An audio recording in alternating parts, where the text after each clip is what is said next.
Welcome, everyone. Please stand, and gentlemen, please remove your caps for the Pledge of Allegiance. I pledge allegiance to the flag of the United States of America.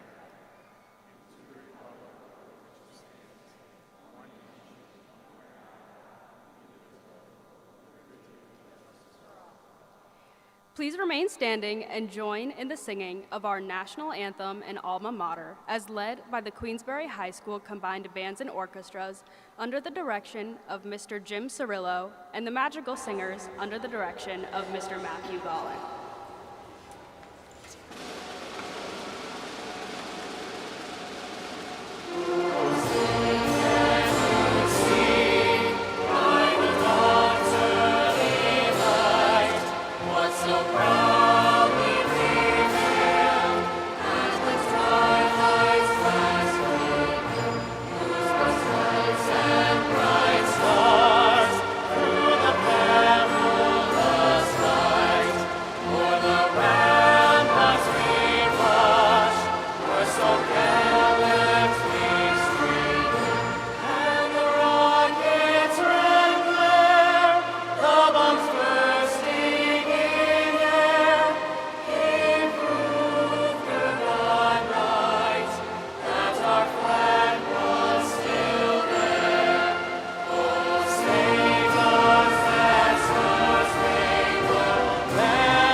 Please be seated.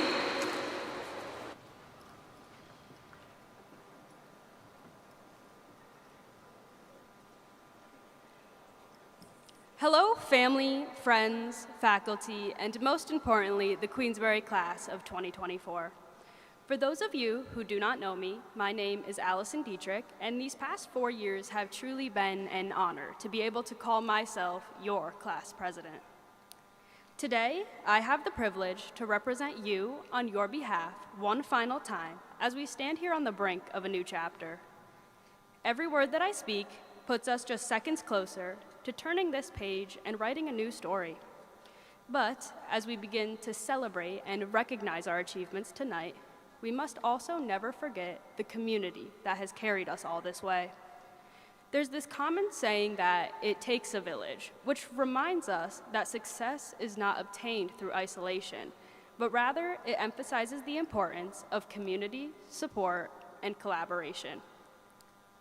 On behalf of the Queensbury class of 2024, I would like to extend our utmost thanks to our village, those of you that have provided unwavering support during our most difficult periods of growth. First and foremost, we must appreciate the bedrock of our village, our families. Whether our birth families or the families we have built, it was you that provided us with constant encouragement that allowed us to trek through our toughest losses or our biggest wins. You are the support systems we owe our most gracious thank you, and your sacrifices will never remain unseen. Secondly, the foundation of the village, our teachers. Your dedication to our success by providing knowledge while also maintaining kindness and patience is what has allowed us to reach previously unimaginable heights. You are the ones that have taught us that our futures are bright and it is ours to shape, and for that we are in debt to you always, so thank you. Thirdly, the glue that holds this village together, our broader community. To our administration, school counselors, coaches, custodial and lunch staff, and all else, thank you. You are the reason we had an environment that allowed us to thrive, and your dedication to supporting us from behind the scenes is in no doubt a testament to our accomplishments at Queensbury. And lastly, we must honor our class advisor, Mrs. Emily Metzger. You have worked so diligently these past 4 years to forge our best possible high school experience, and you are part of the reason that the timid freshmen you once knew are now able to spread their wings and enter a whole new realm of life. We owe you immense gratitude for the sacrifices you have had to make, and for that, we say thank you. And for the graduating class, the beautiful thing is not just that we've done it, but that we've done it together. It hurts me to say, but the final thing that we will endure as a collective unit is upon us. But let us learn from our experiences. Let us always carry the spirit of it takes a village. Let us be grateful for the village that has nurtured us, and let us never forget that success derives from community. So, to the Queensbury class of 2024, thank you for being my village, and congratulations.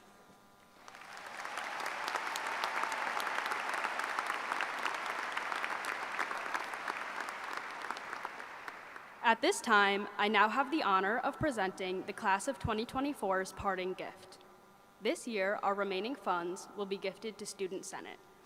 Throughout our time at Queensbury, each and every single one of us has been impacted by the role of Student Senate in some way, whether we recognize it or not. Through this gift, we hope that this fund can impact future students, and our legacy will remain alive through them. I would now like to invite Shiv Patel, President of Student Senate, up to the podium to accept our parting gifts.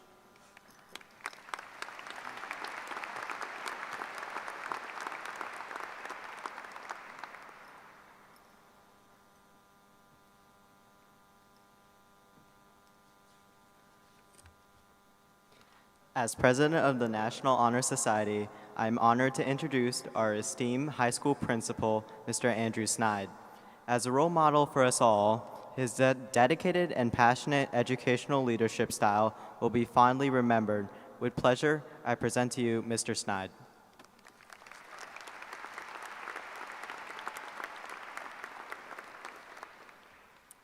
Good evening, Board of Education, Queensbury faculty and staff, parents, families, guests, and most importantly, the class of 2024. Tonight, we come together to celebrate the remarkable accomplishments of our graduates and to officially send them off into the next chapter of their lives. As you stand on the brink of a new chapter, tonight is going to be filled with mixed emotions. We're excited for you about the adventures that lie ahead, yet perhaps you may be a little apprehensive about stepping into the unknown. But tonight, I want to challenge each and every one of you to embrace this uncertainty with open arms. Remember, this isn't the first time you've stepped into the unknown. Think about the changes you encountered going into your first year of kindergarten when you discovered that sharing crayons was a thing. Then there was the WHBI, where you realized recess is the best subject ever. On the middle school, where you learn the harsh reality that gym class actually involves running. And finally, Queensbury High School, where you somehow managed to survive despite the Wi-Fi not always working. Think of all the accomplishments you have successfully tackled, whether it be your first time starring in a musical, the first time competing on an athletic team, the first time you challenged yourself in a class. Maybe you took the leap to attend BOCES or SUNY Adirondack for a half a day for your education. And in those moments of uncertainty, you discovered new passions, forged lifelong friendships, and learned valuable lessons about yourselves. You have already stepped into the unknown, and look at where you are today. You're here. Speaking of stepping into the unknown, let me share a recent story. A few months ago, I was working through one of these steps with my 5-year-old son, Harvey. We are navigating the stressful and painful situation of brushing his tooth with a new toothbrush. Yes, the epic battle every parent knows too well. Harvey, in his infinite 5-year-old wisdom, said, "Dad, if you don't try something new, your life won't go new." And then he started brushing like he was auditioning for a toothpaste commercial. I stopped in belief and thought, well, there's my graduation speech. But let's think about that for a minute. Your life has continually gone new, and you are here today because you took that jump into the unknown. Also, Harvey now thinks he should get a cut of any speaking fees that I get tonight. Let's take a look at some of the people you may know in their pathway to get there. LeBron James. He has achieved unbelievable success on and off the court. His journey to success wasn't a cakewalk. His mother struggled to find steady work, and they moved frequently, often living in dangerous neighborhoods. Despite these hardships, he discovered his passion for basketball at an early age and found that this was his way to escape the troubles of his daily life. Johnny Cash, a legendary country singer who faced significant challenges in his early life. He grew up in the Great Depression in a poor farming family. He experienced hardship and poverty at a young age and worked alongside his family in the fields trying to make ends meet. As a young man, Cash joined the Air Force, but his military career was cut short due to an injury. Once he left his service, he started to pursue his career in music, where initially he was rejected from multiple record labels until he signed with Sun Records and his career took off. None of this happened without him experiencing personal struggles, drug addiction, and turbulent personal relationships, some of which led to arrests and setbacks. Walt Disney, born in 1901, where he started his career as an animator and a filmmaker, founding the Walt Disney Company. In the early 1920s, Disney started his first animation studio, Laugh-O-Gram Studio. However, due to financial difficulties, the studio went bankrupt in 1923. Disney then moved to Hollywood, California, where he co-founded Disney Brothers Studio with his brother Roy. They faced further setbacks, including losing their rights to their popular Oswald the Lucky Rabbit character to their distributor. This setback let Disney create a new character that some of you may know, Mickey Mouse.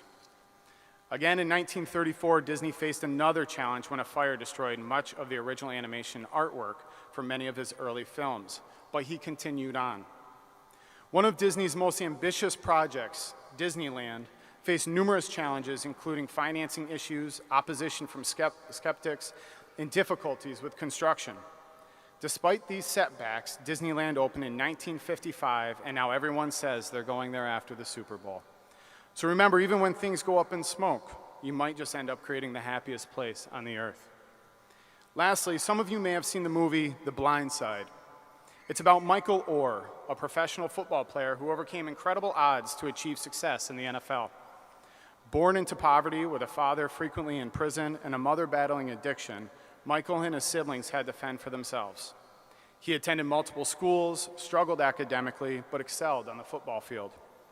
With guidance and encouragement from a family that took him in, he began to find success, eventually becoming a first-round pick in the NFL. Just goes to show, sometimes life tackles you, but you can still make a touchdown. Why do I share all of this? Because it doesn't matter where you come from, what you wear, what your last name is, how much money you make, or the setbacks that you've had. You can always accomplish anything that you put your mind to. Far too often, we make decisions or form opinions based on factors that underestimate the power and talent of this generation. You have grown up in a world full of change and innovation. You can truly change the world if you set your mind to it.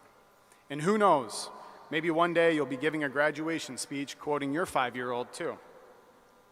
So class of 2024, as we reflect on your accomplishments and look ahead to the future, I continue to be reminded of the wise advice of my 5-year-old. If you don't try something new, your life won't go new. These words hold true for all of us. Today marks the end of one chapter and the beginning of another, where endless opportunities await. Congratulations on all of your achievements. Now it's your time to step out of your comfort zone, embrace the unknown, and write the next chapter of your lives. Congratulations, class of 2024. Good luck. Thank you.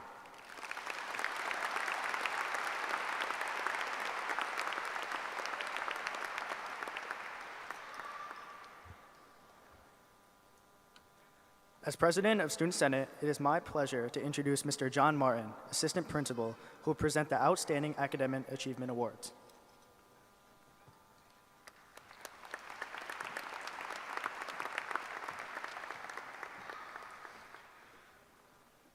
At this time, I am honored to announce our recipients of the 2024 Queensbury High School Outstanding Achievement Awards.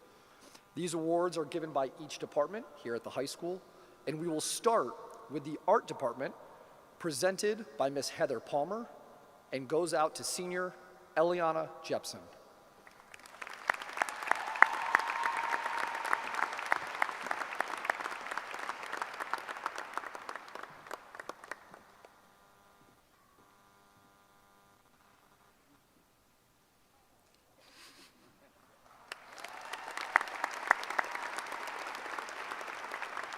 Next up, from our Business Education Department, presented by Ms. Sarah Hogan-Gauchi, Ian Reynolds.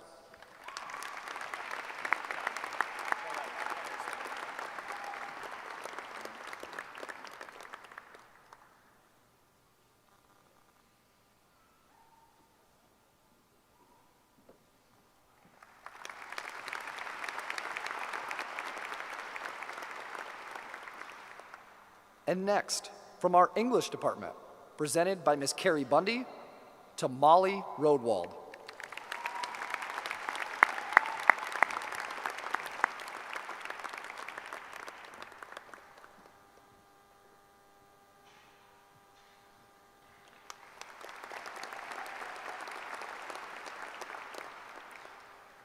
Our foreign language department, presented by Mr. John Tether, goes out to Demetria Hendry.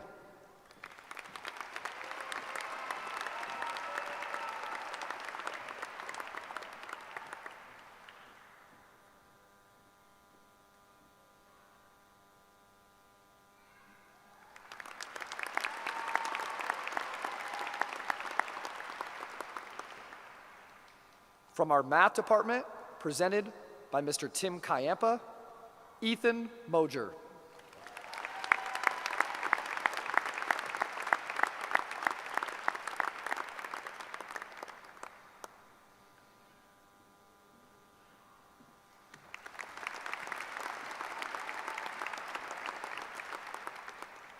From our music department, presented by Mr. Greg Verheyen, Johanna Trilstra.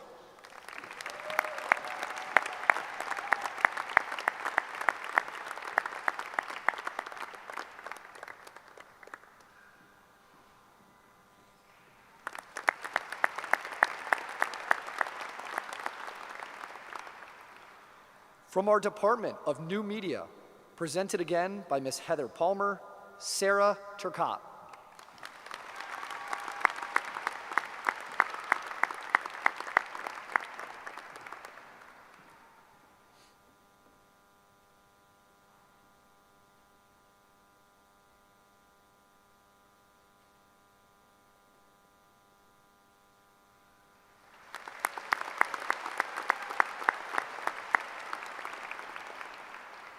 From our Physical Education Department, presented by yours truly, myself, to Alexander Smith.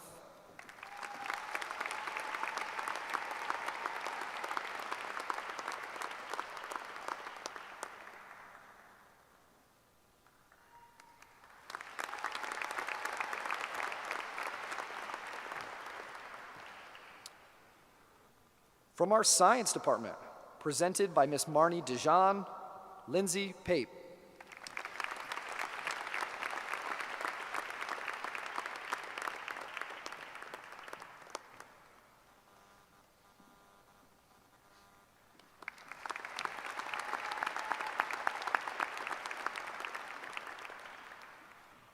From our Social Studies Department, presented by Ms. Carrie Rodriguez, Shiv Patel.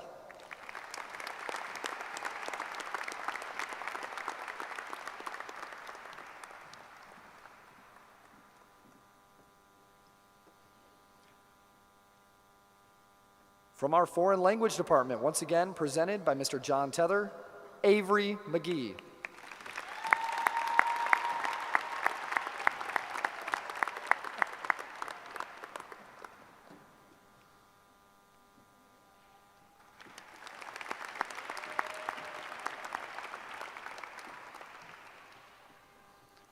From our Technology Department, presented by Mr. Matt Flint, Alex Coombs.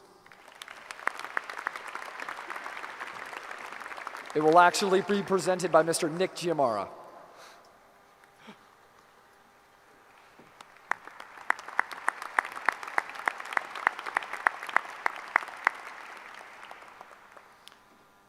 And lastly, from our English department, presented by Miss Samantha Thompson, Tegan Smith.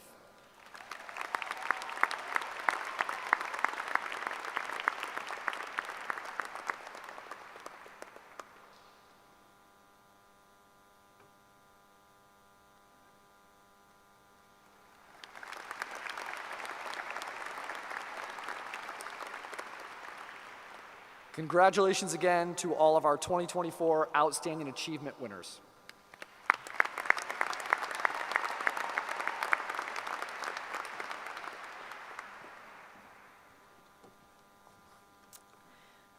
Good evening, everyone.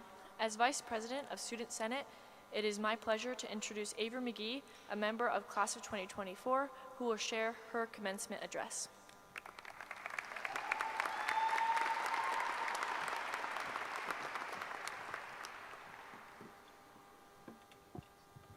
Hello, my name is Avery McGee, and I am a member of Queensbury's graduating class, but I cannot be found in many of the pictures of the class of 2024.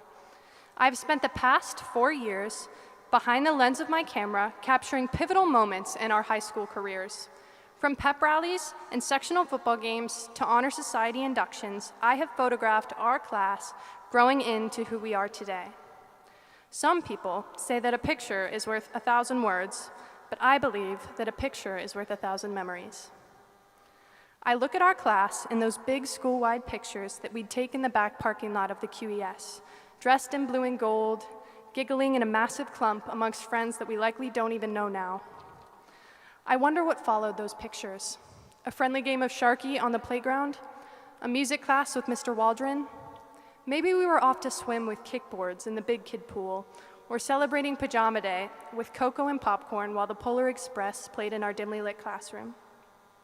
Was it someone's birthday?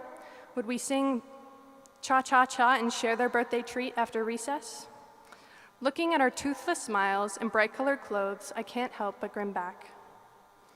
Photos of beaming competitors stumbling through the three-legged race on the track unlock memories of field days. Preparing for our events during recess and gym, waiting for your event to be called over the loudspeaker, or setting out your special class shirt the night before the big day. Some years, the stands were filled with umbrellas, others with sunglasses and the unignorable scent of sunscreen. Our cheering from the stands never stopped, even as we grew out of field days. Instead, we became members of the student section at home games. It's never really changed, and neither have we. I wish that we could go back to a time where whether or not our class would win field day was our biggest problem. I look back at our first orchestra and band concerts. Our poor parents had to sit through 20 minutes of dissonant noise. Sorry. Our instruments looked far too big for our small bodies, but our pride for our performances outweighed the awkwardness. And let's not forget the embarrassing pictures ahead of teen towns and Q nights that our parents forced us into, attempting to capture our last moments of true childhood before high school.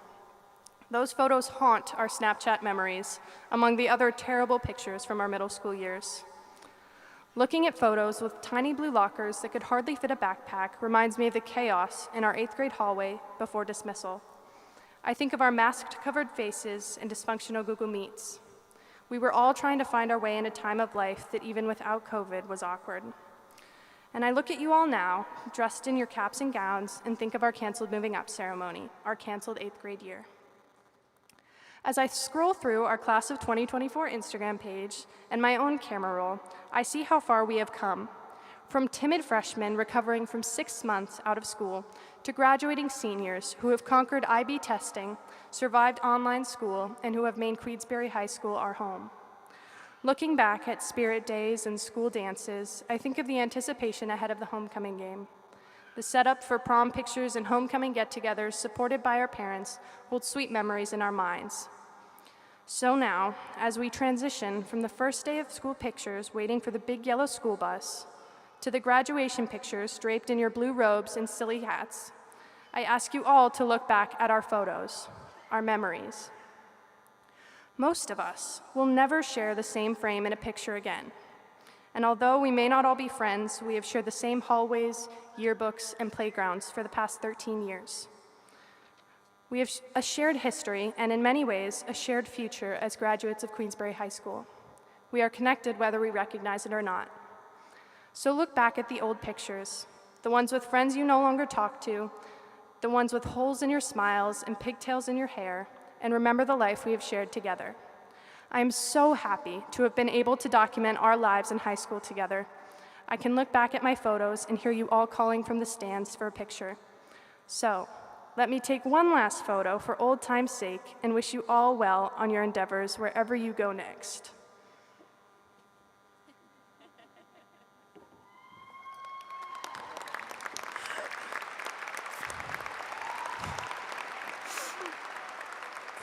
I will see you all at the reunion. I'll be the one with the camera.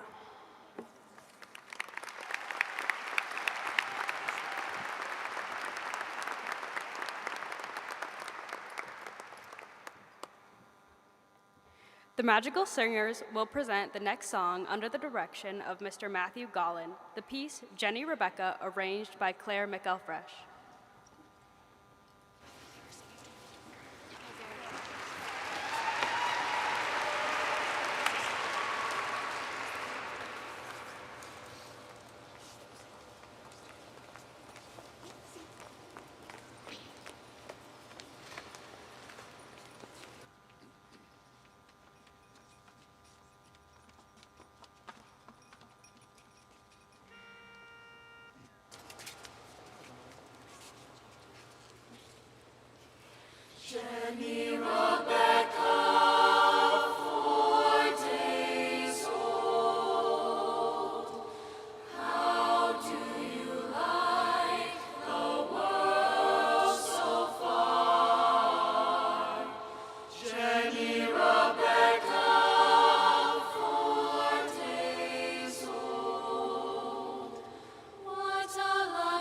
Lucky, lucky, lucky girl you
As Vice President of the National Honor Society, it is my pleasure to introduce our next speaker from the class of 2024. Brianna Gay will now share her commencement remarks.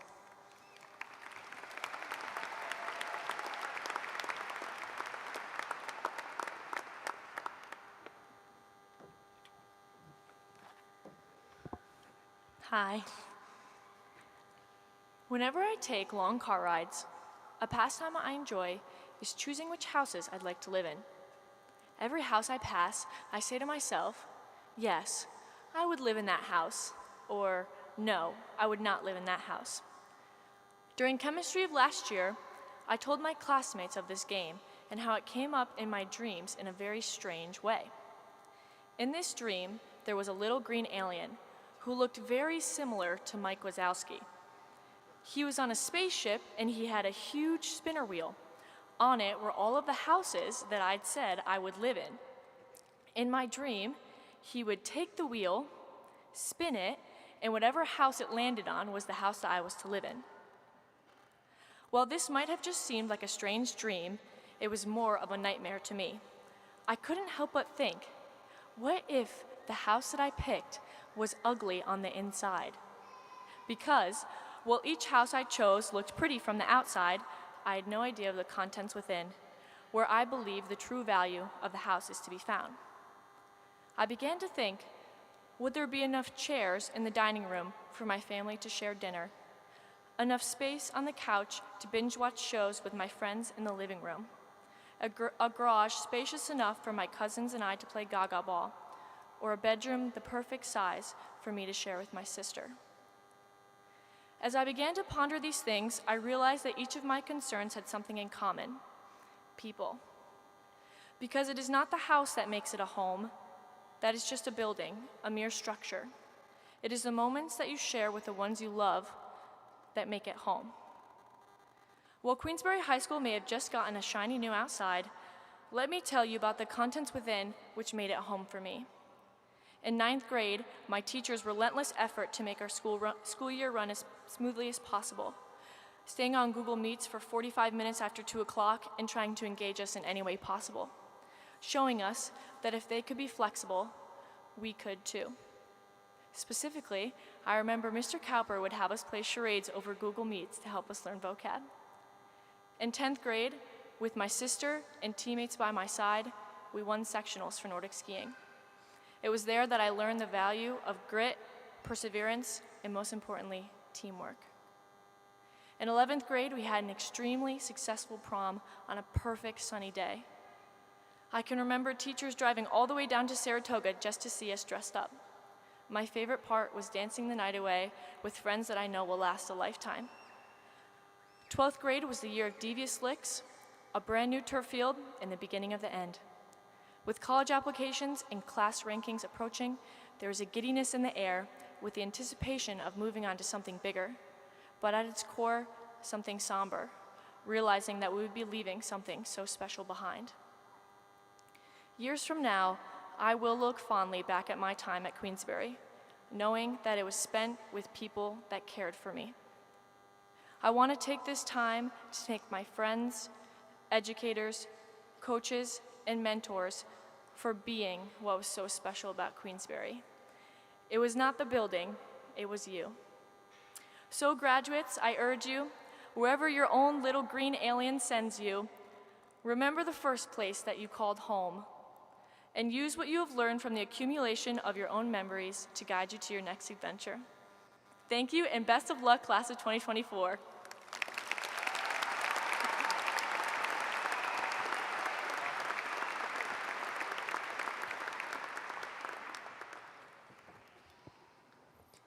As President of the National Honor Society, I'm honored to introduce our Superintendent of Schools, Mr. Kyle Gannon.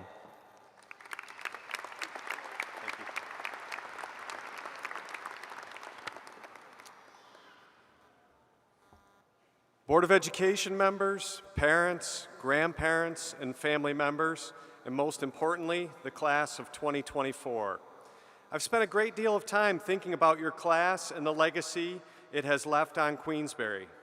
I thought about the year 2011, September of 2011, the back entrance of QES for 160 of you. 67% of the graduating class started at QES. You were so little, nervous, and excited. You were about to embark on a journey, a 13-year journey. Think about that, 13 years. Some of you are saying 13 long years. Some of you are thinking it happened so fast. You were about to persevere in so many areas. Each one of you made it through your first day at QES and any other elementary school that you went to. Here are some things that your peers remember from QES. In first grade, Sedona Jones formed a Harry Potter club with her friends. Many students painted murals on the wall with Mrs. Spath. Dylan Ray remembers Colonial Day in third grade. She said, "We made wax candles and dressed up with bonnets." All of you remember Mr. Palmerville and his story about the regular menu item of tortilla chips and cheese, which he just performed for you on the announcements. Mr. Palmerville used to say, when some kid comes over to your table and tries to grab your chips, you say, "Hey, that's nacho cheese." Boy, that was a bad one, huh? As he filled in this year as an assistant principal in the high school, students would still say to each other in the halls, "That's Nacho Man." As I surveyed the faculty, I heard one QES story I wanted to share. Mr. Morris wrote about Jack Murray, whom he described as incredibly bright. Mr. Morris struggled once in a while when he was teaching the math Common Core. Noticing this, Jack would kindly say to Mr. Morris, "I think I know what is supposed to be going on with this problem." Mr. Morris was grateful that this kind-hearted 7-year-old was showing him what to do. Remember these moments? Grandparents' breakfast, 100th day celebration, spirit days, field days, the school-wide art show. Do you remember that I was your principal in third grade and how I would finish the announcements each day? Work hard, do your best. Let's try that again. Work hard, do your best. Before your parents knew it, kindergarten graduation had happened, and over the next 3 years, QES became a comfortable place. You didn't know it yet, but you were already making your mark. You were starting to become who you would be. When you left QES, I said to all of you, remember this moment. Then you were off to the WHBI, and you were excited about after-school activities and all the activities the WHBI had to offer. 21 more students joined the class of 2024, bringing the total to 181 students. 76% of your class was together. Skylar Durant spent her free time in the WHBI library prepping for the Battle of the Books. She loved going to the library as she knew Miss Fazio would always be there with snacks and to let her talk if she needed to. The Battle of the Books created friendships for her and cemented her love for reading. Lucas Schell remembers Mrs. Sykes-Bowen welcomed him to a new school and helped him make friends and fit in. Ryan Blackmere remembers the funny jokes Mrs. Moots would tell him in 4th grade. Shiv Patel loved the flexible seating in Mrs. Annie Tully's 5th grade classroom. She offered big yoga balls to sit on and resistance bands on the chairs. He loved doing his classwork in a relaxing and unique environment. Rebecca Shea wishes Mama Foz was here right now to make you all some fried dough. Mrs. Smythe used to chuckle at Kristen McDermott's hilarious observations and commentary of classroom life. She could always perfectly summarize the ridiculousness of a moment like a late-night TV show host. Also, Mrs. Smythe remembers when Johanna Trollstra named every point on the grid after a Harry Potter character. It was both impressive and magical. Remember these moments? Let your dreams fly at the WHBI. The Silly Olympics, seeing Parks and Recs representatives at school all the time trying to get you involved. Friday nights at West Mountain, Spartitude, the school-wide spelling bee, Air Band, Coach Williams dressed up like a turkey for the turkey trot. When you left the WHBI, I reminded your class, remember this moment. Time flew by, and before your class knew it, you were running down the sidewalk under the WHBI canopy to get on a bus to head to QMS for transition day and to find out what team you were on. 23 more students joining your class, bringing the total to 86% of your class being together. At QMS, Kelly Johnson remembers having her dad as a physical education coach. Rianne Abbey would stay after school painting and drawing with her favorite teacher, Mrs. Van Vranken. She and her friends were allowed to hang out and eat lunch in the art room. Brandon Neal said Mr. Gordon was funny. He made a lot of jokes to make learning fun. He loved math and had a goat named Gustav. Ethan Mosier remembers going on the Natural Helpers Retreat and staying the night in a cabin. John Mooring has great memories of an undefeated 8th grade soccer season. Mrs. Bartlett Murray remembers having a group of students who really embraced reading The Last of the Mohicans. Bryce Jorgensen, Patrick Mannix, Tyler Zare, Peter Thatcher, Alex Coombs, and Brendan Orr. She said, "I'm not sure how many of them truly read the book, but I took their word for it." She smiles each time she sees or hears about the book, thinking about what a great time you had together. Mrs. Straight remembers Emma Maynard being the type of student who was always willing to lend a hand to others. Mrs. Straight said, "Emma would help other students during group work and lingered around my room at the end of class to see how my day or how my weekend was." She said Emma has a bright future ahead of her. So many stories about the middle school. Remember these moments? 7 down, 6 to go. Having a blast at carnival night, school concerts, the talent show, modified sports. And when you left QMS, I said, remember this moment. In 3 short years, your parents were sitting in the high school auditorium, learning about all the pathways in our high school, and you were attending freshman orientation. I was one of those parents. 34 more students joined your class in the high school, bringing today's total to 238. You all grew up so much over your years at the high school.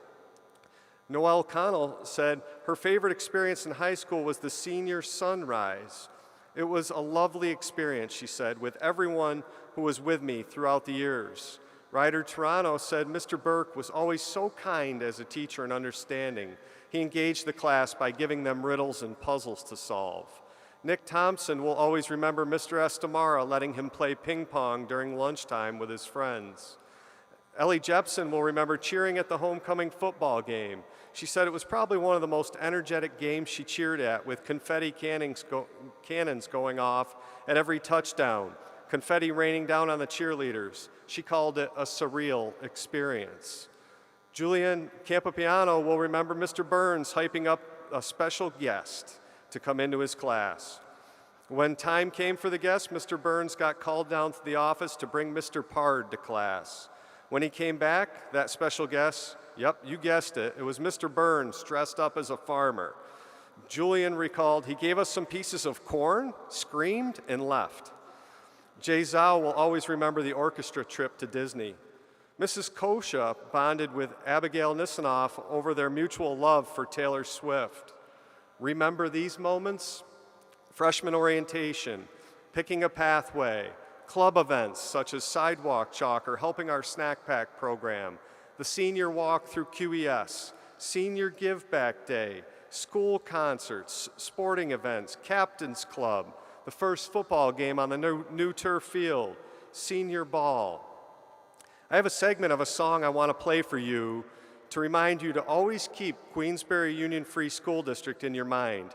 Each time you hear this song, you can think of your high school graduation, because I want you to remember this moment.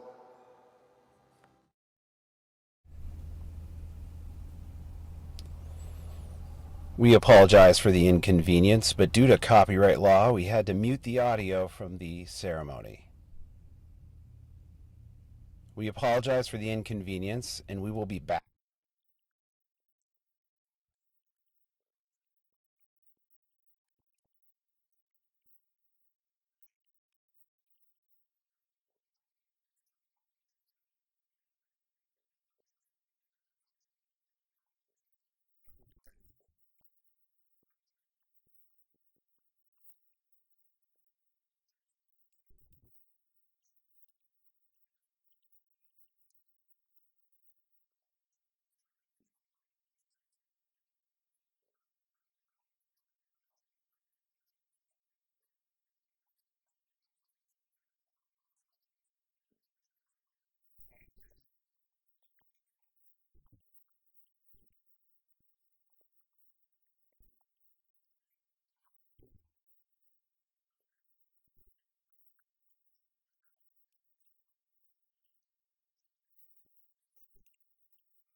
You, the class, oh, thanks. Yeah. You, the class of 2024, will be remembered.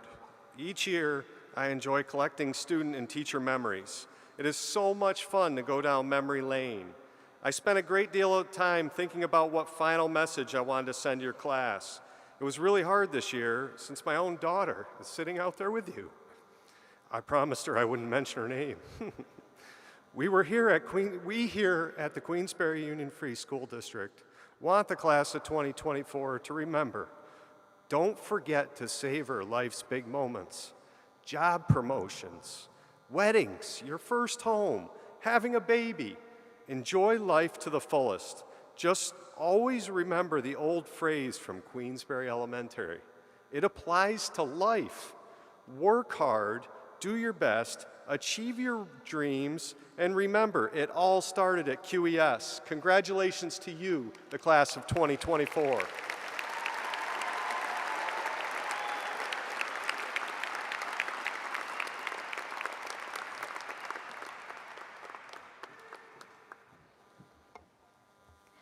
As the class of 2024 celebrates commencement, we would also like to acknowledge our student-selected staff speaker, Mr. Don Lippa. He has not only taught his students the laws of physics, but the gravity of hard work and dedication. Although teaching a difficult subject and curriculum, Mr. Lippa always finds a way to keep his classes humorous and entertaining. Despite some slight resistance and reservations, after bribing him with 2 Wendy's Baconators, it is my pleasure to introduce Mr. Don Lippa to the podium.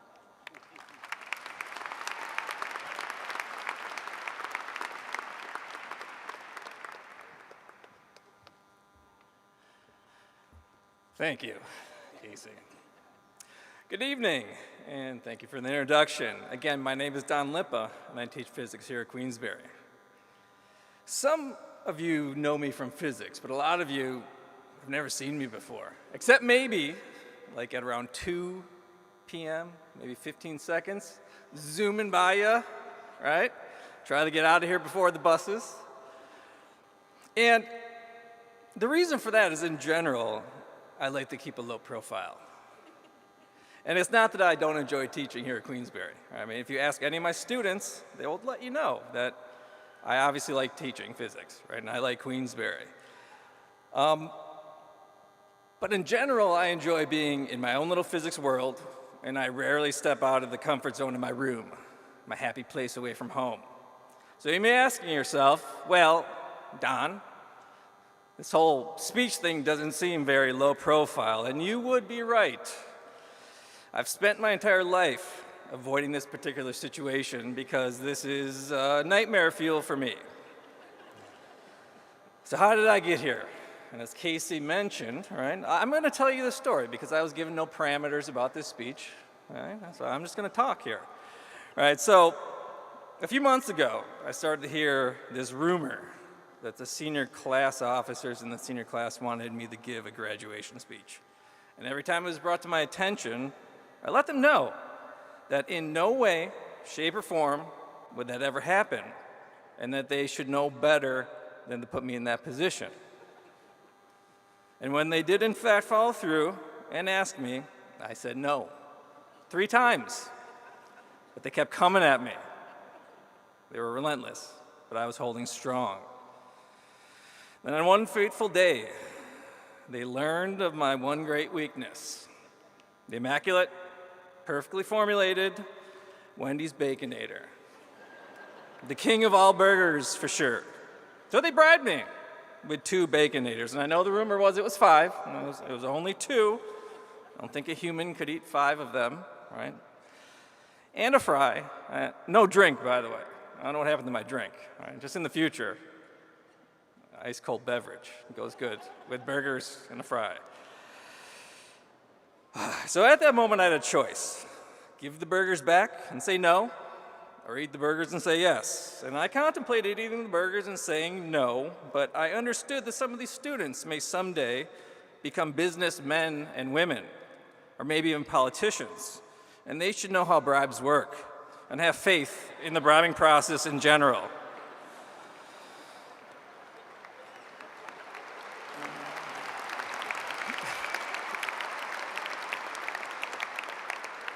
So as an educator, a very hungry educator, I made this a teachable moment, and I ate the burgers and agreed to this. At the time, it seemed like a far-off thing that I would deal with when the moment came, and here we are. So why am I telling you all this? Well, I've sat through some speeches in my life, right? Some of them long and winding, and this is not my thing, so if I'm not able to bring this ship into port and stick the landing, all right, and you're wondering what's going on here with this guy. The responsibility is not with me. This is not my idea, right, or my fault. The responsibility lies solely with the senior class because, as I've explained, I was strong-armed into this. All right, so now without further ado, on to the graduation speech portion of this graduation speech. All right, so now I did try to take the easy route. All right, I'm going to admit it.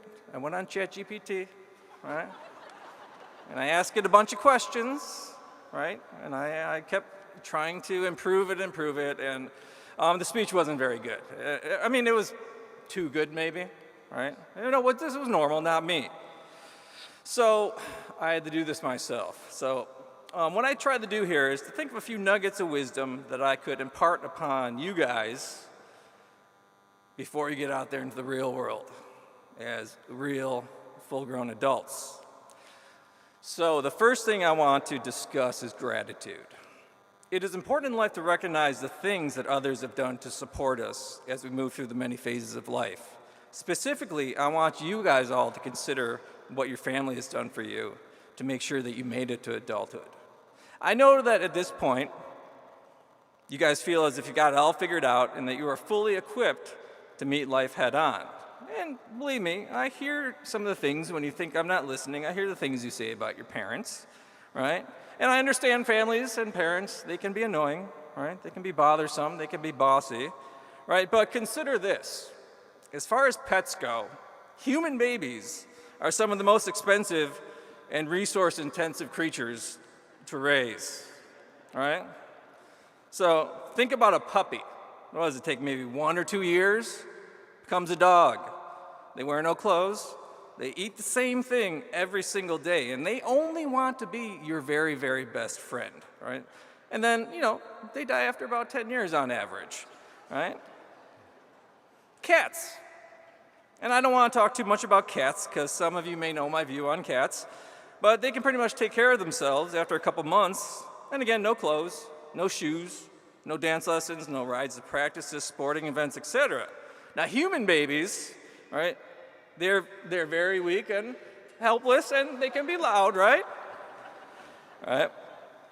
They take a long time to become adults, right?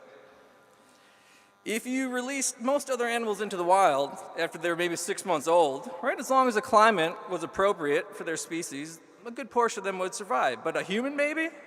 I know a popular book and movie would suggest that if a human baby was left in the jungle, that the wolves and the bears would raise the baby and feed them and protect them.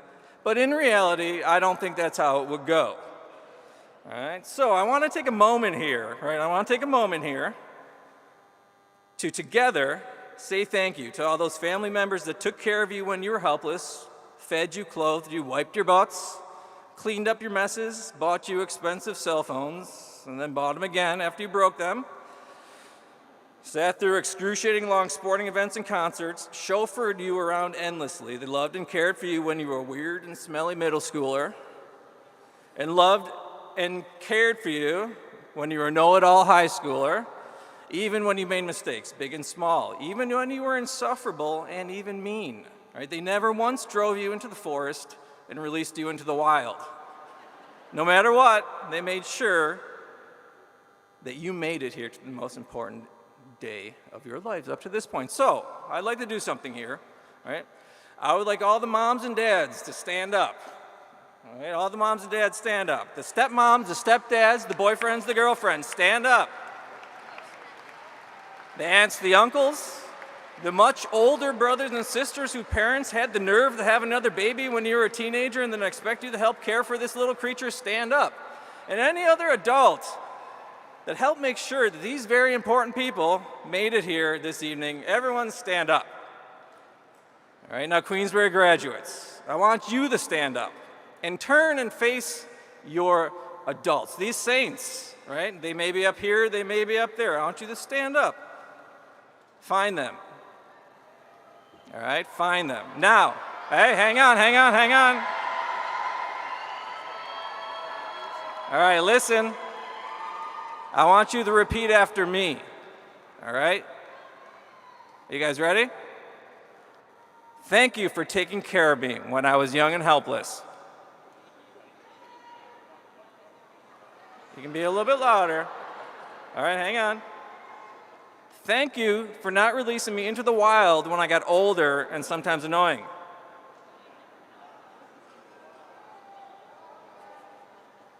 You were and always will be right. Say it. Did you say it? All right. And always will know better than me. And finally, I love you. All right, give them a round of applause. All right, have a seat.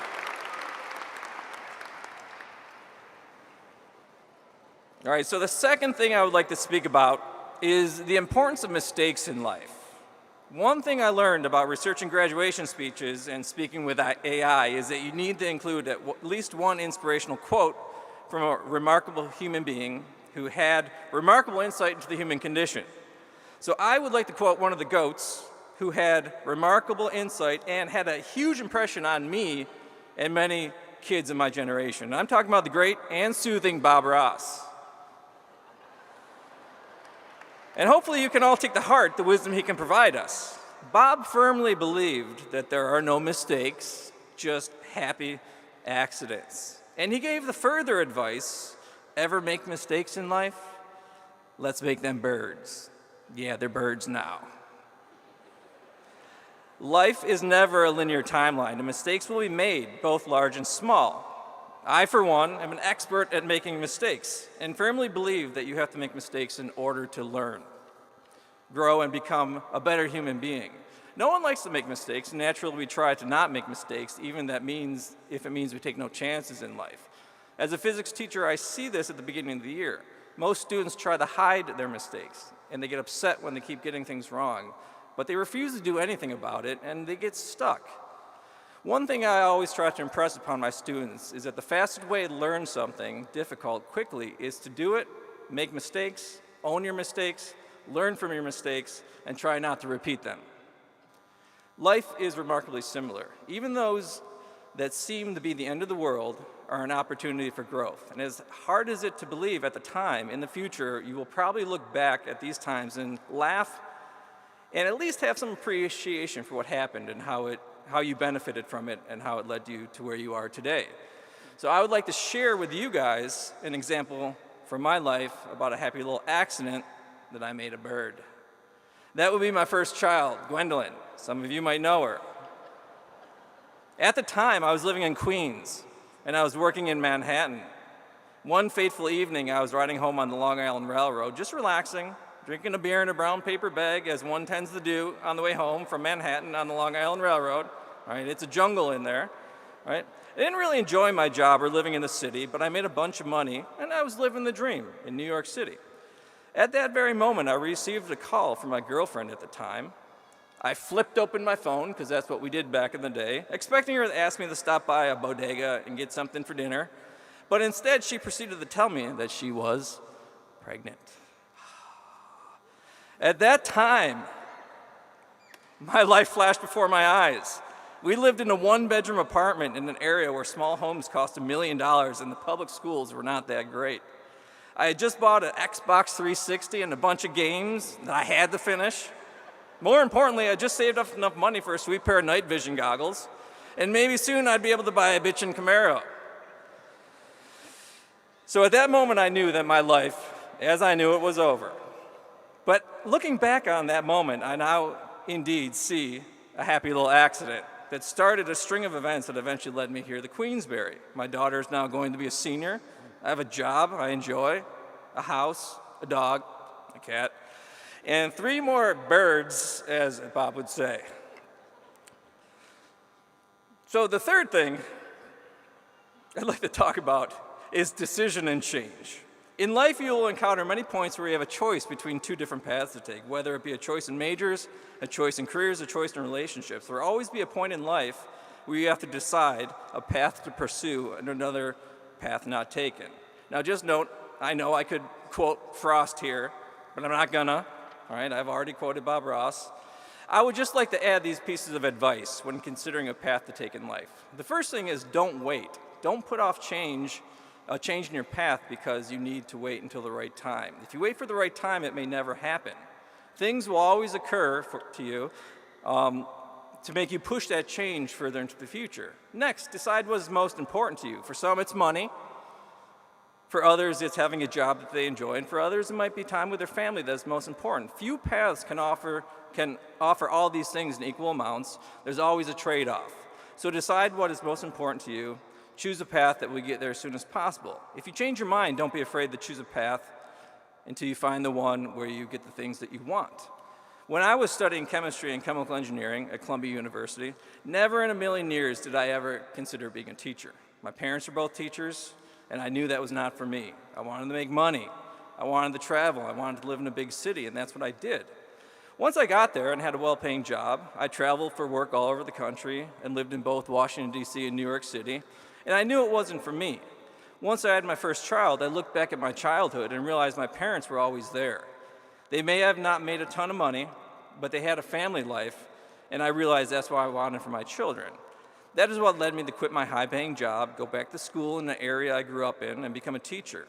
I still don't make the money now after 13 years of teaching that I did when I left my job, but I am for certain more satisfied with my job, my family life, and in general, happier overall.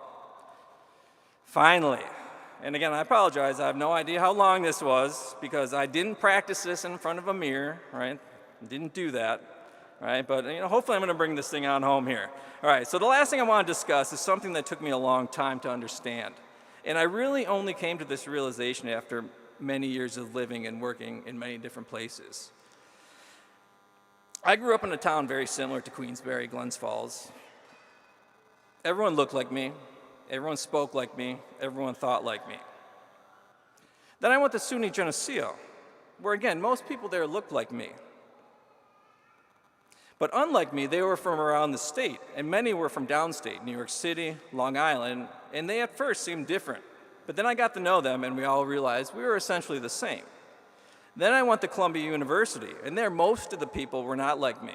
They came from all over the world, spoke different languages, had different religions and different viewpoints based on where they were from. But again, after living with these people, they became close friends. We all realized that we had very few differences, even though on the surface we appeared to be very different.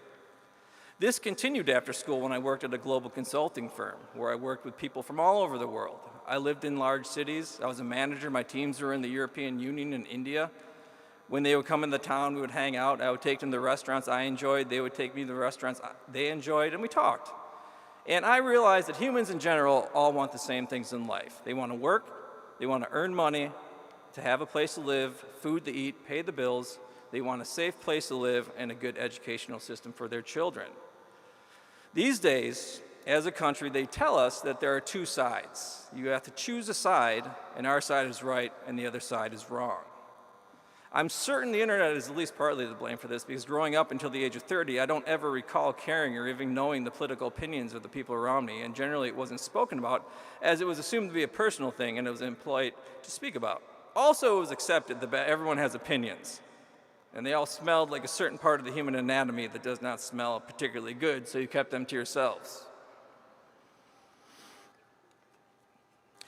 So as you spread out into the country and the world, just keep this in mind. Try to focus on all the things that we humans have in common as opposed to focusing on the differences. You all had the unique honor to see a naturalization ceremony and hopefully understand how special being an American citizen is and how America is a powerful symbol to billions around the world. And for many people, becoming an American citizen is a dream and is something very special, but it's something that we generally take for granted. It's now your responsibility to ensure we have a society that can disagree about things but still understand that the only way forward is to put aside our differences and focus on the things that matter in order to continue all the traditions that the United States of America represents and makes this country a very special place to live. So that's about all the advice I can give you. I want you to know this will be my first and last graduation speech, and I only did this because I really appreciate you guys, all your hard work and positive attitudes over the past couple of years, right? And because I was really hungry. So to wrap things up here, it's been a great year, and I really enjoyed the time we had together, and hopefully you had a good time while we learned difficult things and made a lot of mistakes together. I wish you guys the best in your future endeavors, and have a good night.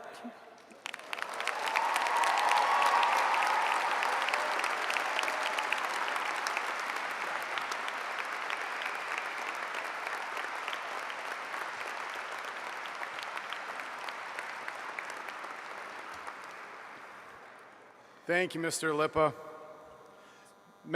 Did anybody else get a Baconator? I didn't get one.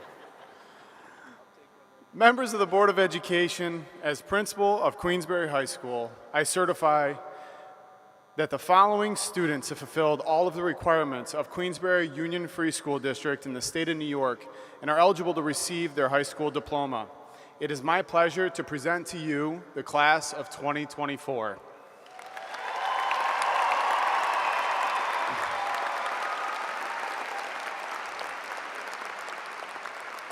Assisting with the presentation of the diplomas will be Amanda Deno, Associate Principal, Colleen Cowper, School Counselor, Superintendent Gannon, and members of the Board of Education. Will the first row please stand?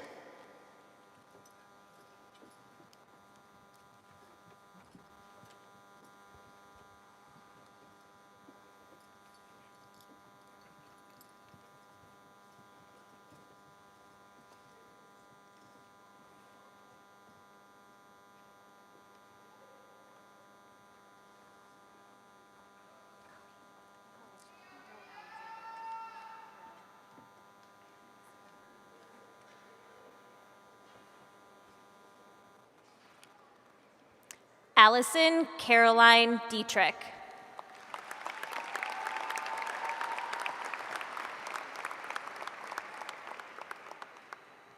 Casey Lynn Hall.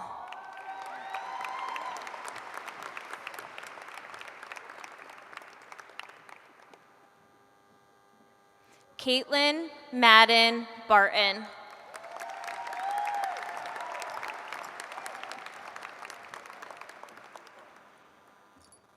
Benjamin Thomas Jenkin.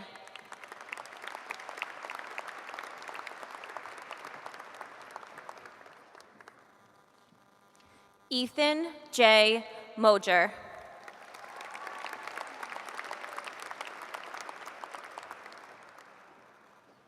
Alexander David John Coombs.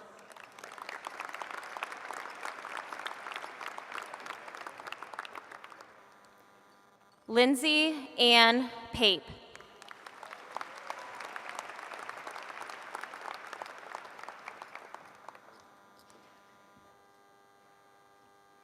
Johanna Deborah Trolstra.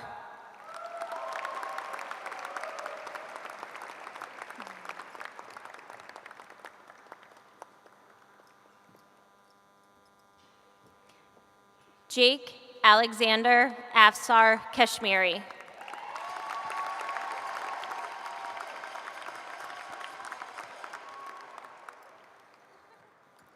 Shiv Paresh Patel.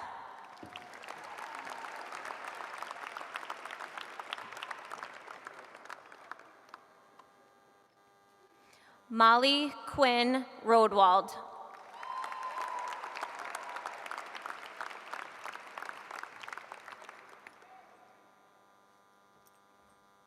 Emma Frances Lee Sullivan.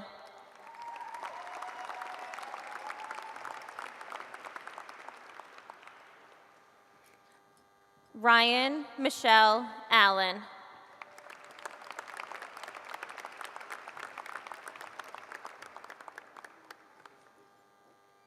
Rianne Elizabeth Abbey.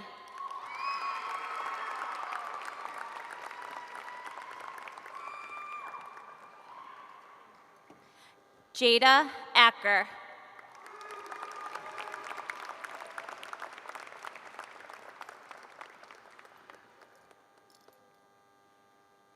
Carl Nathaniel M. Aguilar.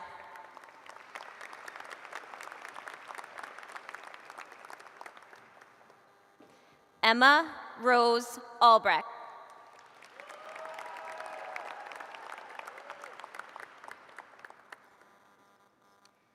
Louis S. Allison.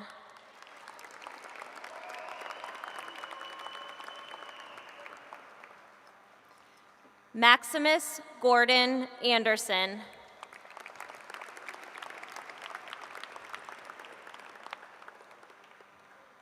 Joshua P. Andrew.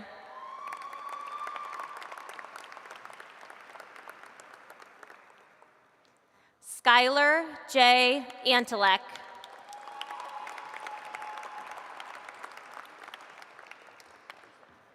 Kyle Ball.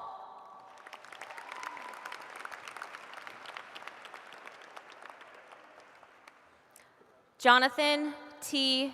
Barden.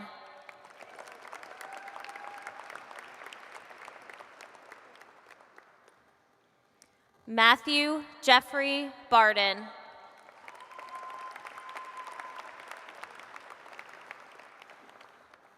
Brenna J. Bell.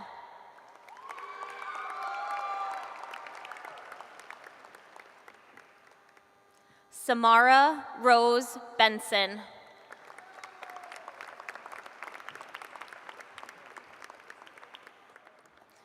August M. Bishop.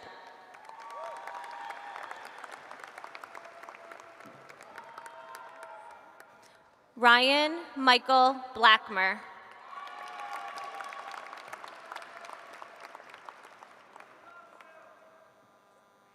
LaJuan D. Bonds, Jr.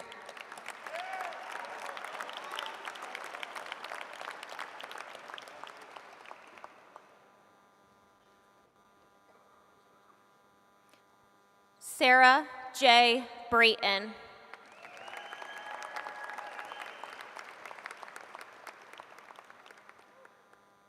Aiden Malik Brialt.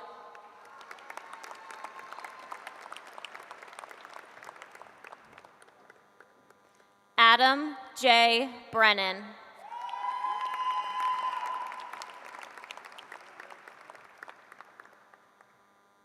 Flavia Brizzi.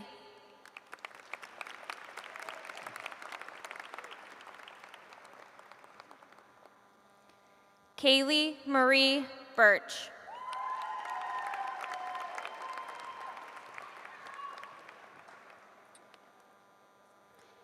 Aiden C. Campbell.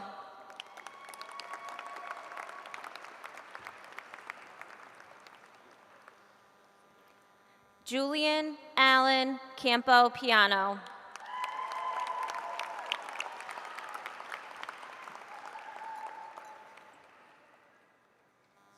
Bergen Thomas Caprood.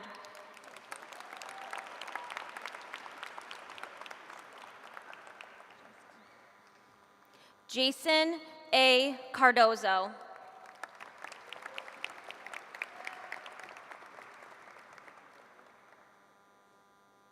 Damian Nadas Carpenter.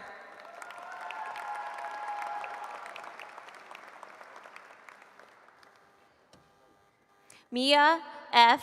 Carazone.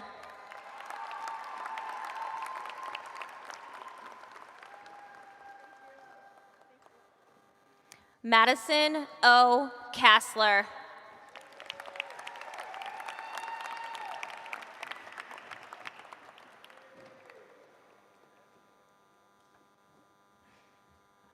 Ty Jacob K.A.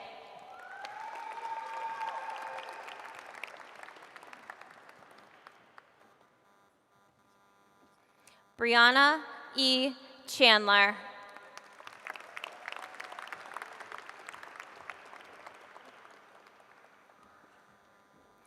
Zhao Ting Chang Wu.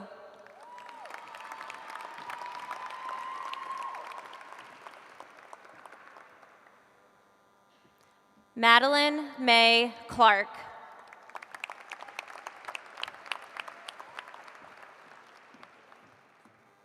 Charles James Kokoza.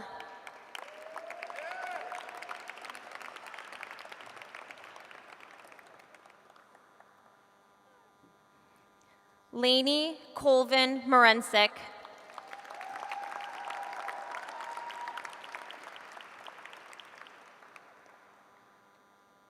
Maria A. Conway.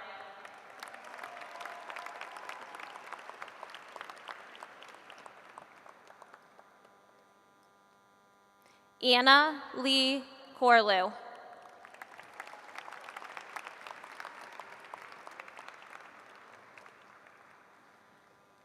Carson A. Correa.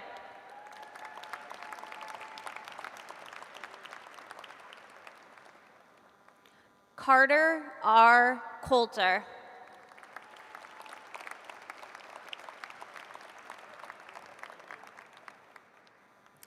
Matthew R. Cox.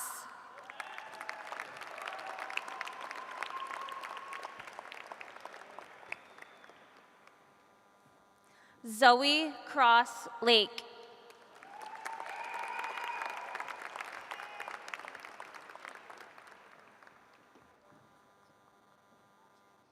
Eliana Rose Cruikshank.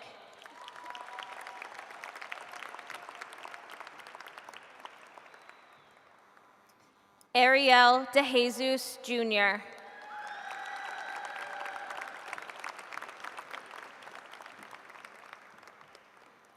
Devin Daniel Danette.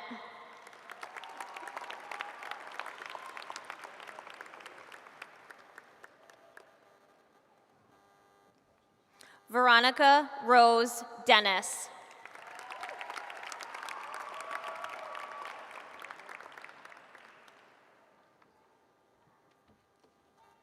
McCabe Vincent Deno.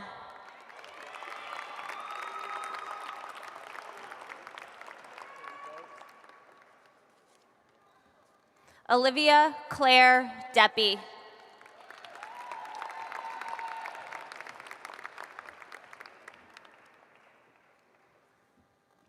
Valentina DeMarco.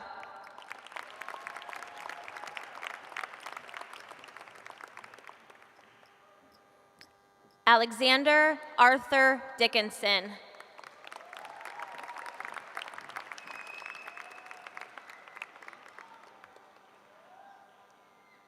Austin J. Dickinson.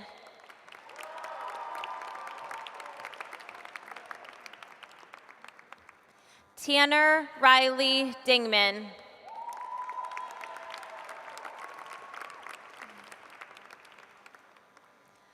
Nicholas J. DiPlacido.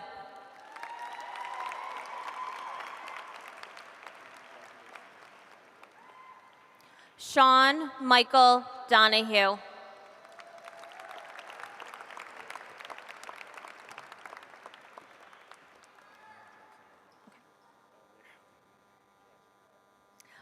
Elizabeth Lucille Donley.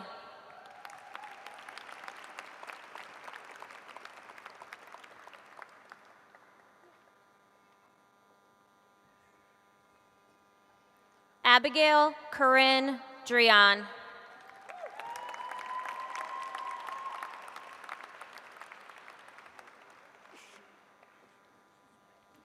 Bailey E. Duffy.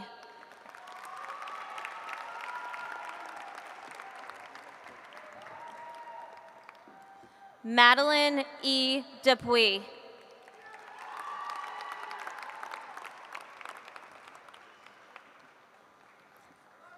Skylar I. Durante.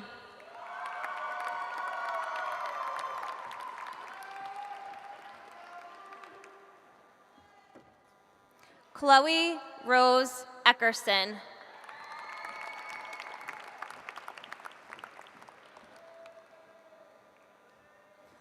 Aaliyah Michelle Egan.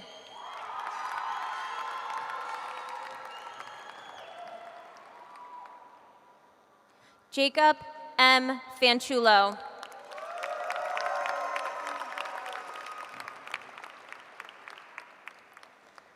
Tanner R. Fearman.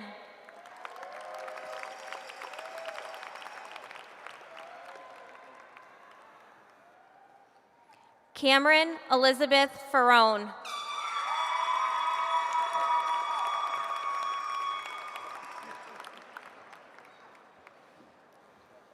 Isabel Jade Ferrulo.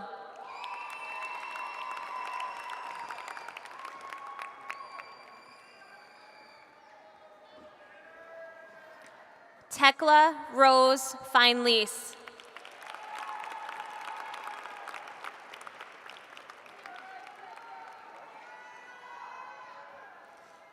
Catherine Jane Gannon.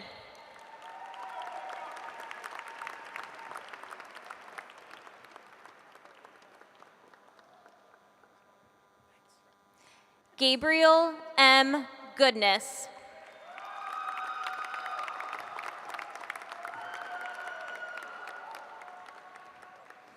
Evan S. Grundle.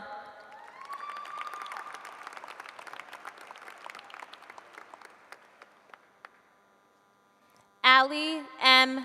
Gay.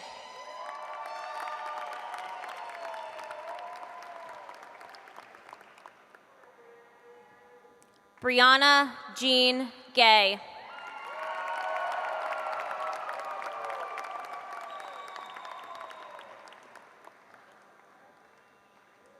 Emma Grace Guyette.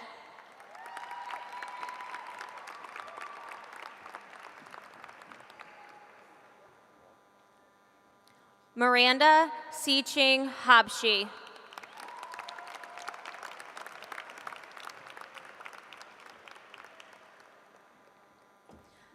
Titus M. Harmon.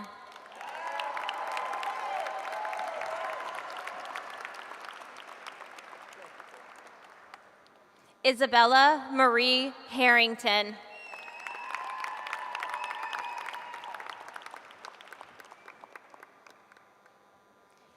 Aiden Lee Harris.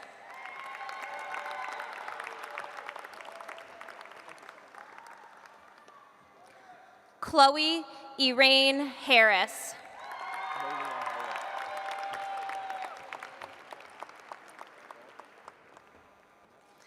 Liliana Marie Hazelton.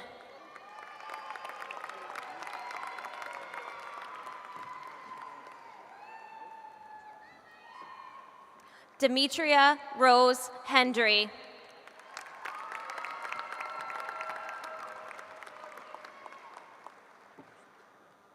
Taylor E. Herring.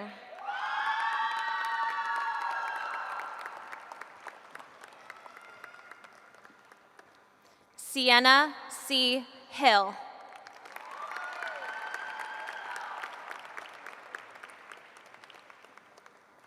Stephen W. Hoffman.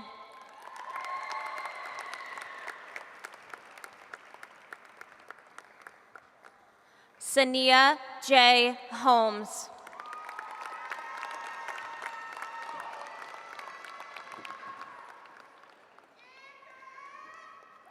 Austin Matthew Holsclaw.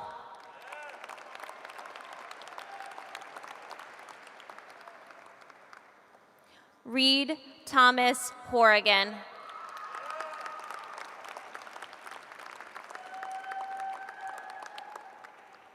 Hunter House.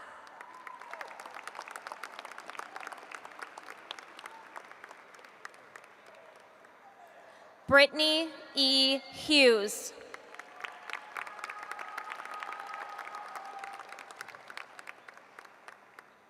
Nikayla M. Hunter.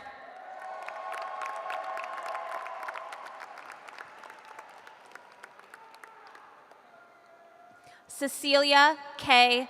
Ide.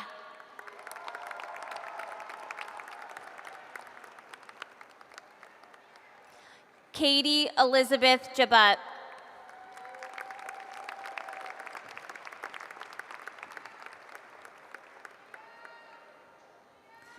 Eliana Lynn Jepson.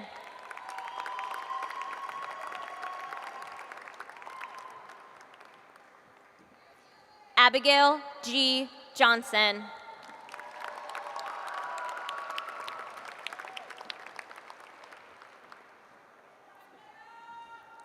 Callie Elizabeth Johnson.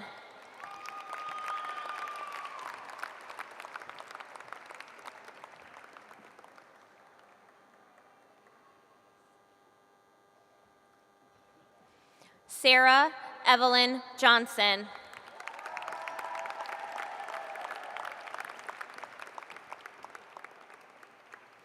Taylor James Johnson.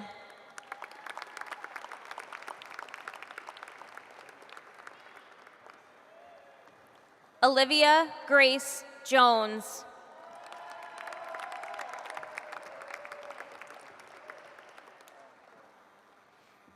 Sedona Marie Jones.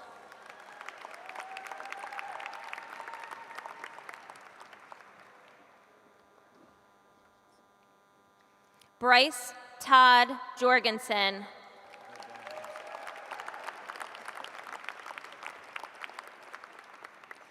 Kendall Watson Kelsey.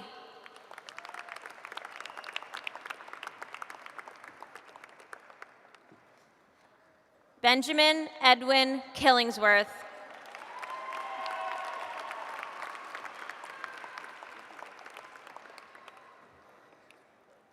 Abigail Claudia Kittle.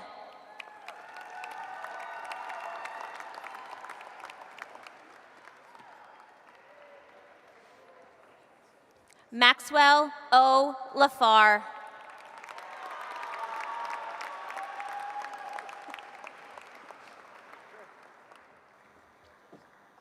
Matthew C. LaFond.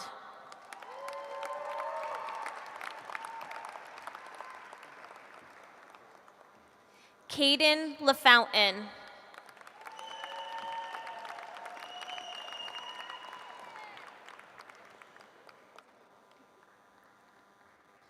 Sean J. Lajeunesse.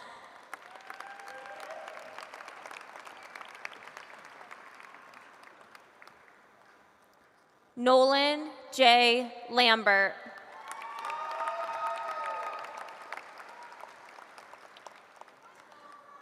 Brianna L. LaMountain.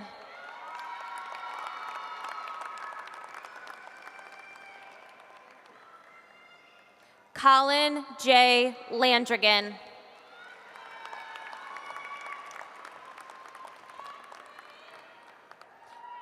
Aiden LaPan.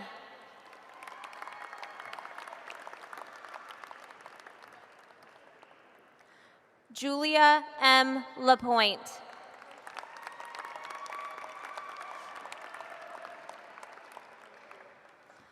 Sariq Lawani.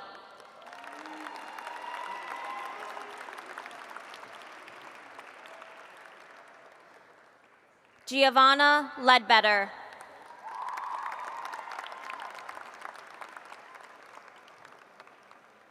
Anthony Lewis.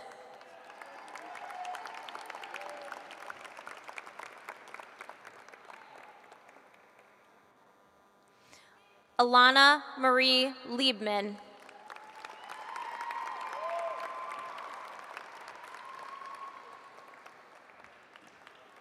Catherine Jane Linehan.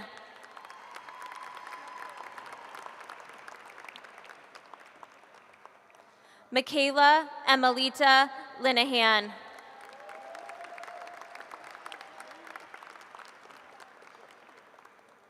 Kelly Liu.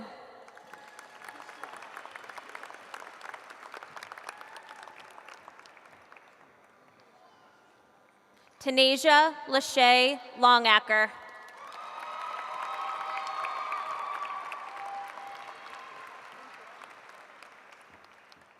Keith J. Lucier.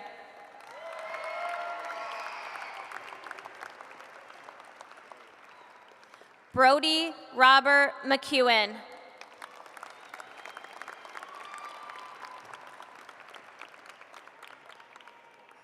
Avery Adams McGee.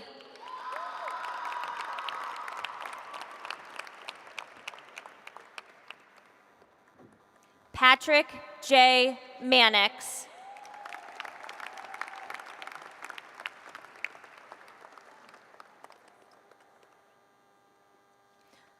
Leighton A. Marcantonio.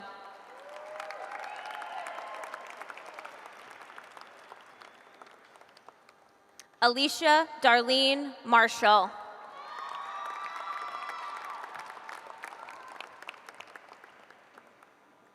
Emmett James Martin.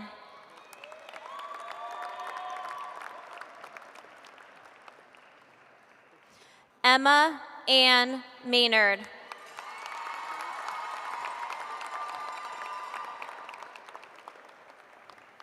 Kyla Rose McBurn.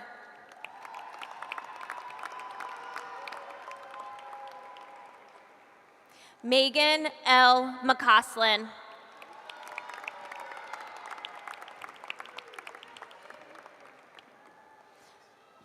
Kristen P. McDermott.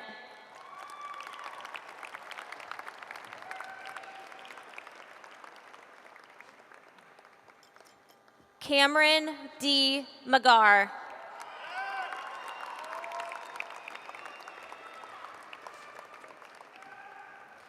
Faith E. McIntosh.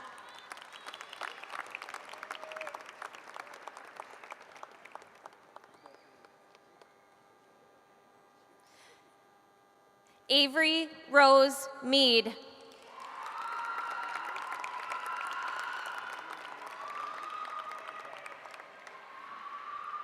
Cameron A. Malucci.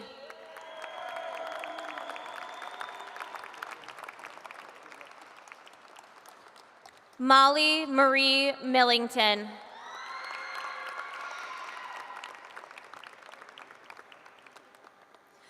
Chloe Allison Mills.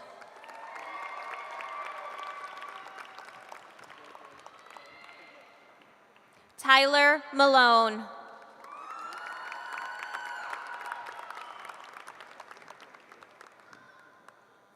Lucas Richard Miner.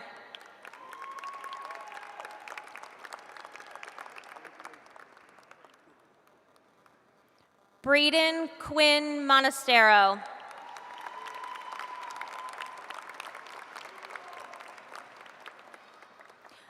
Jonathan J. Mooring, Jr.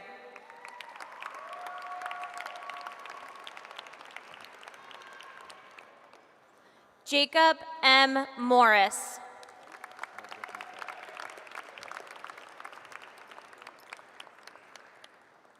Jack P. Murray.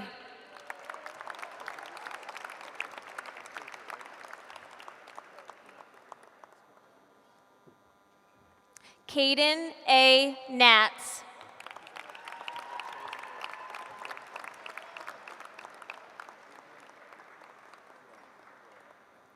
Levi Eric Olin Neal.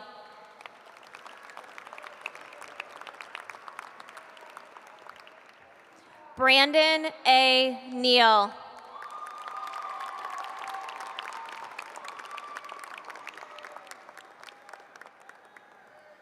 Isaiah C. Nieves.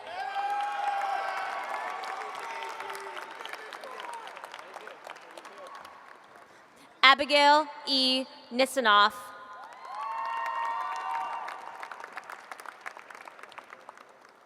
Christopher John Novick.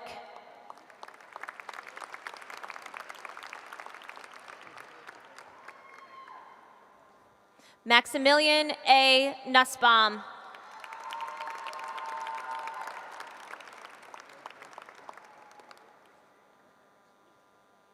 Brooke Logan O'Donnell.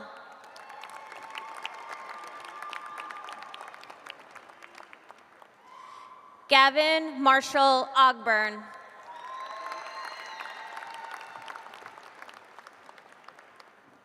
Brendan C. Orr.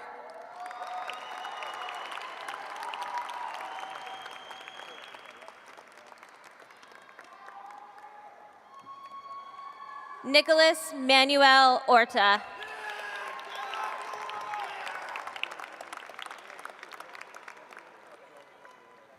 Timothy William Pakalovich.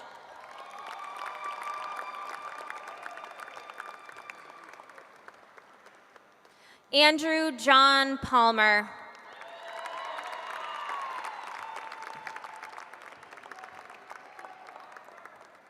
Alexander J. Passano.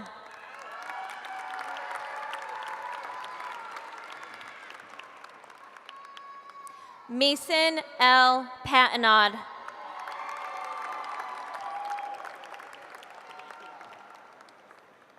Kylie M. Patterson.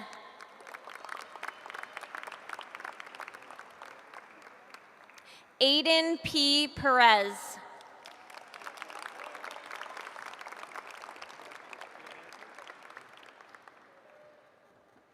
Ilaria Pincelli.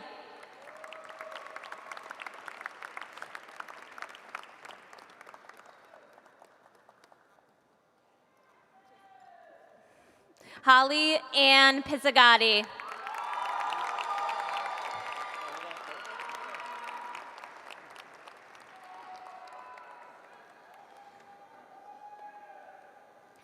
Dylan Grace Perica.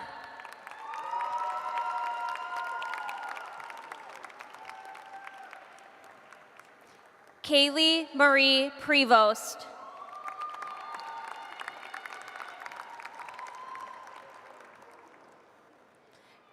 Jasmine Prosser.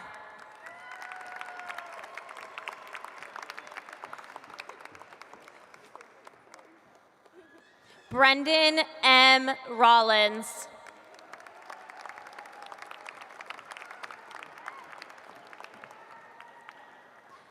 Minnie Rose Rawson.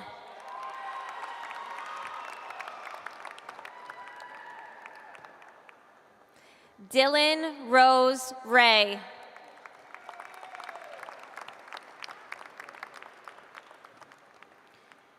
Nathan N. Reed.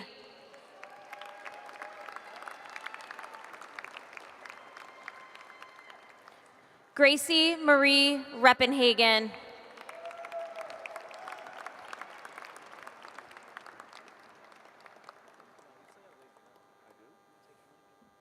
Ian Gray Reynolds.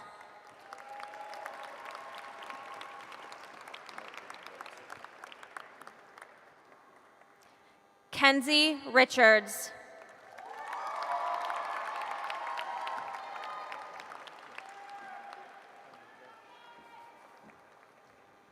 Joshua L. Roberts.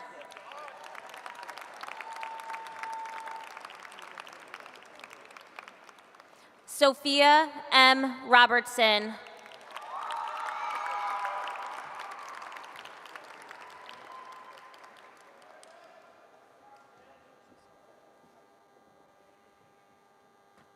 Aiden Alexander Routledge.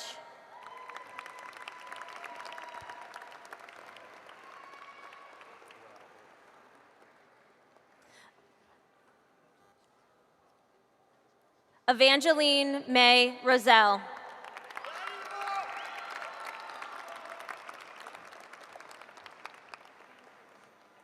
Grace M. Russell.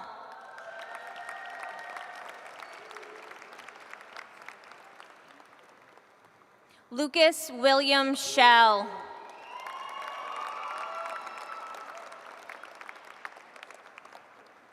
Emily Rose Schwint.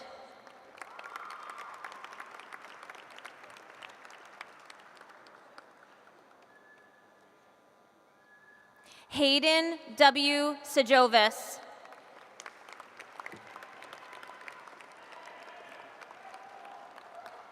Braden J. Shattuck.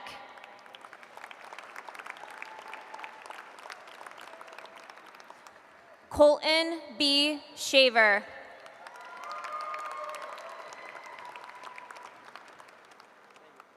Rebecca Nicole Shea.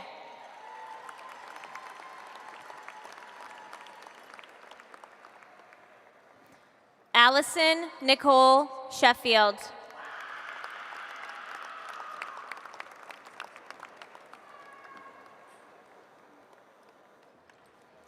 Alessia Simone.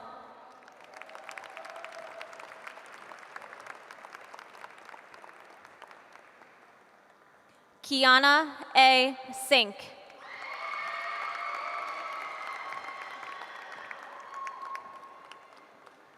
Alexander James Smith.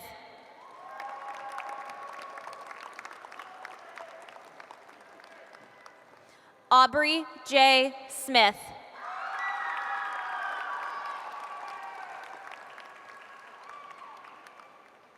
Dante Thomas Smith.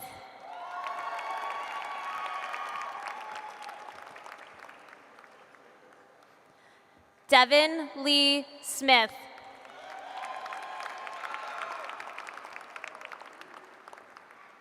Haley Jane Smith.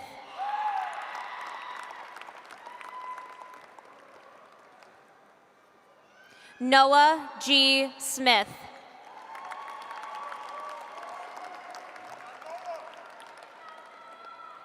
Tegan Lynn Smith.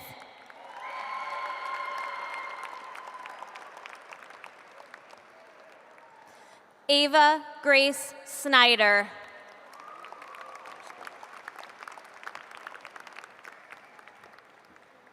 Tay C. Spooner.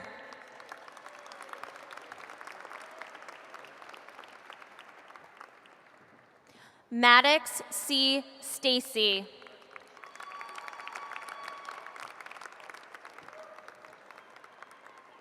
Noelle Alice Stevens.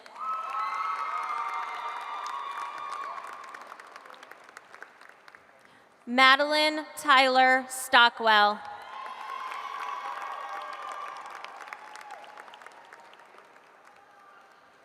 Chevroline Cheyenne Sumner.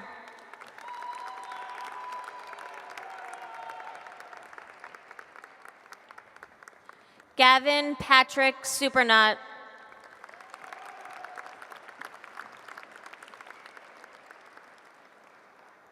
Peter James Thatcher.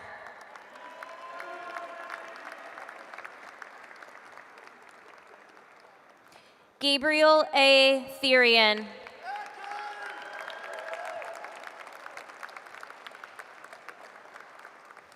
Cody V. Thompson.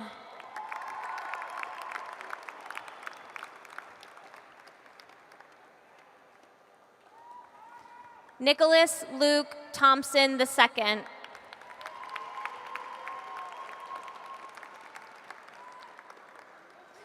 Angelina Sky Tracino.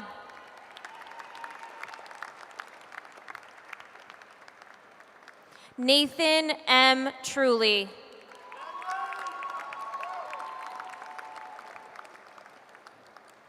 Braden Anthony Tucker.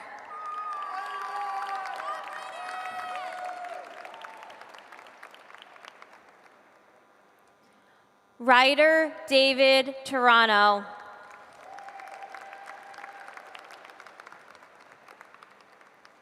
Sarah Aline Turcott.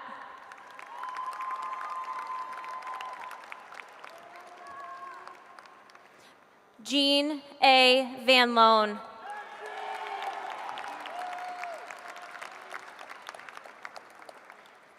Alexis R. Velasquez.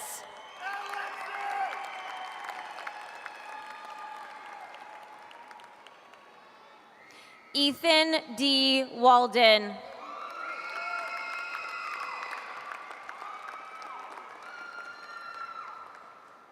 Wenchi Wang.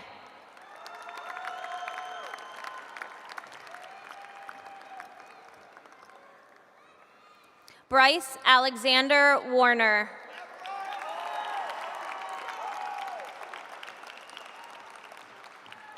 Jake A. Weber.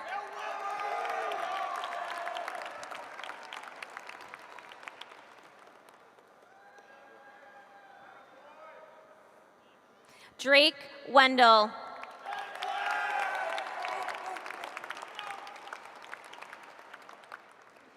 Zachary Lee Whitehead.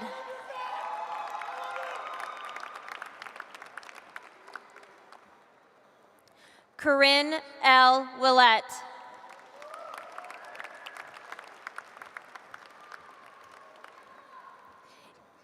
Amy Lynn Winchell.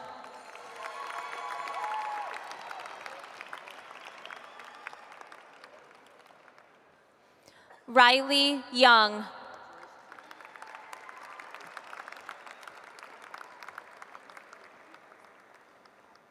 Coralie H. Zahn.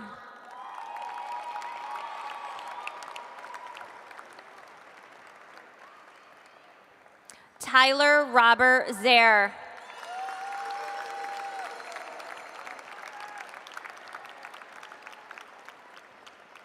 Jay Zhao.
Members of the Board of Education and the community of Queensbury, I'm extremely proud to present to you the Queensbury High School Class of 2024. Please join me in another round of applause.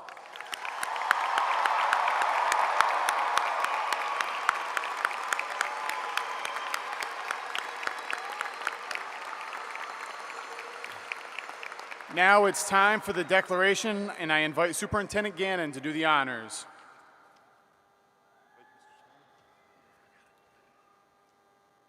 Will the class of 2024 please stand?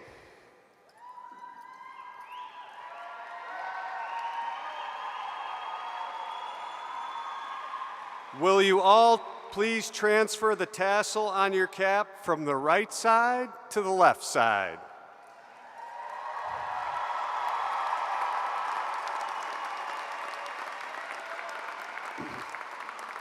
Pursuant to the authority vested in me, I declare the members of the class of 2024 to be graduates of Queensbury High School.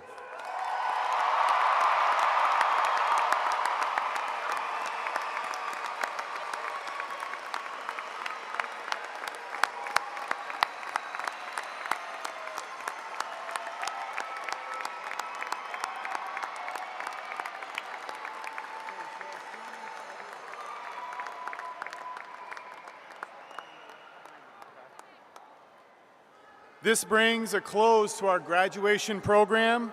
Thank you for being here to celebrate and participate in the commencement ceremony for the Queensbury High School Class of 2024. Will all the members of the audience please remain seated during the recessional until all of our graduates have exited the floor and exited the building. Thank you, good luck, and congratulations.